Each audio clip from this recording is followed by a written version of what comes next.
Okay, good morning, everybody. Good morning. We are heading out to Lakewood and Strathmore. Another little question period here. All right. And I think I'm just elevating the bar a little bit here on this one. So, did you sleep well last night? We'll wait till 2 a.m. Oh, that's perfect. Yeah, no, you'll have no problem with these ones then. Okay. All right, let's get at it here. Okay. First question. What are the most important benefits of the homes you build? Ooh. Okay. Yes, Ew. The most important benefits are the products and the people that we use to put them in. Okay. So, again, we use plywood as opposed to OSB for not only our walls on the exteriors, but our floors. Okay, and let's talk about that briefly. Okay. Well, so OSB is called oriented strand board, and what that is it's basically a bunch of wood chips that are exactly that. They're layered in various things with glue, and then they're pressed together. Yeah. I'm sure that it's a fine product, generally speaking. Yeah. But my belief is that plywood is just a more stable product because it's like sheets of wood that are glued together Versus chips. Okay. So it holds nails better for sure. Yes, we've talked about that, and you can actually see that. Yeah, you can see it. And if you were to look at when you put a nail into that OSB, if you go to the other side and see what happens to the wood, lots of times you could have the wood split a bit where it pushes a chunk out. Right. But anyways, again, I'm not saying everybody has their own belief about it, and I try not to argue with people on those. So that, how it's installed, how the people do the work, like our James Hardy siding, it's great. But you know what? There's actually installers that the warranty companies have found where guys use pin nailers to install it. And a pin nailer has no head on the nail. It's a pin. Right. Well, so the holding power is going to be compromised there a little bit. 100%. Certainly over time. Over time, for sure. Yeah. So wind, if the wind actually starts to get it to move, then you have a problem. Right. So and it's never windy in Alberta, though, is it? Wait a second. We always have Chinooks. a minute. Yeah.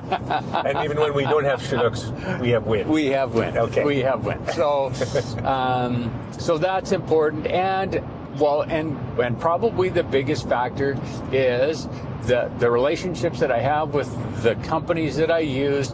They will come back to fix things. Right. So I think that those are some pretty valuable things. And we So let's talk about that for a second. Yeah. So then they're not obligated to come back. Well, not at certain times. I mean, you have a warranty period. Within the warranty period, Within the warranty period. But you'll have building companies, that once they say goodbye, they're not easy to get back. Sure, they've got other jobs going on. That's right. Yeah. And you'll see that.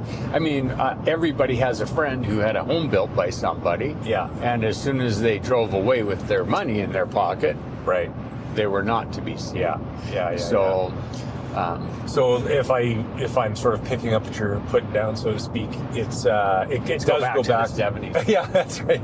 It does. It comes again. It's coming back to the relationships, the people, the tried and true relationships you've had for years and years and years. Yes. Yeah. Okay. Products matter for sure. You've said that. Products matter. And again, I know you use wood. You do like to use wood, say, for like baseboards casing. Yes. And you've commented on that as well against MDF. Yeah. So that would be another example? That's another example. Kitchen cabinetry, the quality of the cabinets is important.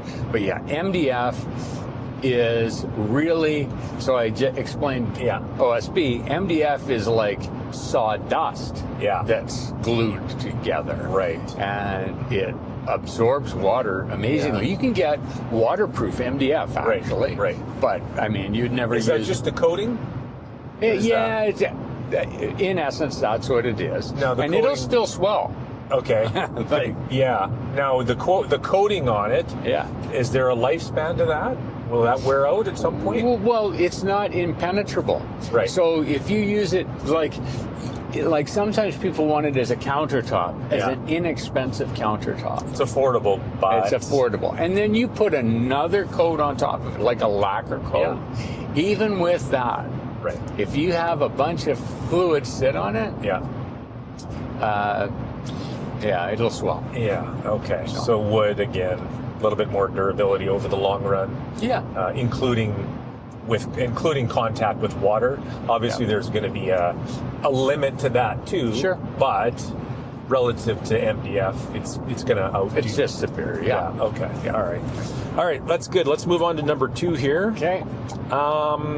So this is a broad one, but then we could get a little more specific. What are the most important home energy saving features? And like, how do you look at that in relationship to your homes? Well, homes have changed pretty dramatically in the last 15 years. Yeah. As far as energy efficiency. Right.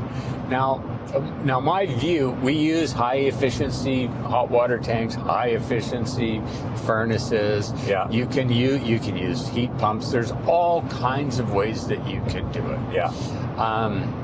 You can put solar panels on. Right. But I think that from my perspective, we seal the homes very well now. Yeah. At one time, it used to be, the analogy was that you had a 4x4 window open in your house. Right. Years and years ago. Right.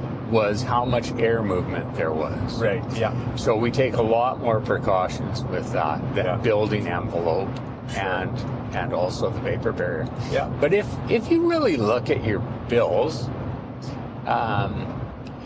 you'll notice that the highest portion of your bill is not the actual gas or electricity that's coming to your house.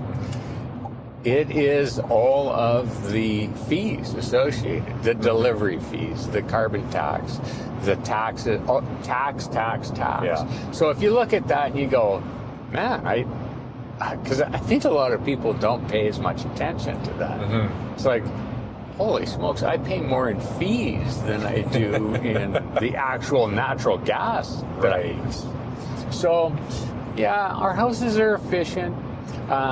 You can get you can get net zero, but most of that type of thing now is related to the paperwork that you fill out. Right. So if I'm just taking what you said and breaking that down a little bit, simplifying it, what you're saying is that the biggest energy savings will be from taxes. I did not say that. Yeah, I mean, I think a huge portion is that if our governments actually took action on that kind of thing to reduce the amount we pay on taxes and that would make a huge difference to so many people. Right. Now, one thing that people talk about, of course, all the time is their windows. Yep. And you have common as double pane. Yep. You can go to triple. Yep. Can you talk a little bit about that? Sure. Windows are a pretty big thing. Yeah. Again, how windows are manufactured now is a pretty substantial change from what they used to be. They used to be single pane. They used to be aluminum. They used to be sliders. They used to be. Mm-hmm. There was all kinds of things that made them relatively inefficient. A little leaky. Yeah, and that relates to that 4x4 pole that I was talking about. But nowadays, most things are manufactured pretty well. We use ply jam windows, but you can get like Inotech windows or like a European style. Yeah. They are tilt and turn. They open like a door. Sure. Yeah, so we put those in. Yeah. So we have a variety. Yeah. But a lot of people, for a standard home, putting an Inotech window in is pretty cost prohibitive, unless that's the main part of your budget. Right. So yeah, it's always that balance between. It's got to be a balance. It can't be. What are you paying versus what are you getting? Yeah. That kind of return. thing. Yeah. Return. Yeah. Yeah. Yeah. Okay. Sure. Perfect. Okay.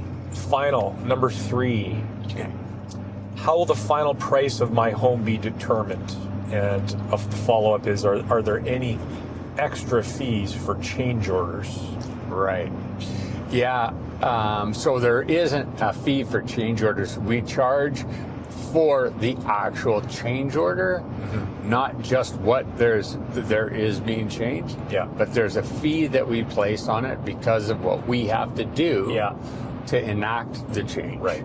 Right. So your final price. Well, if it is a fixed cost contract where we've set out certain things, right.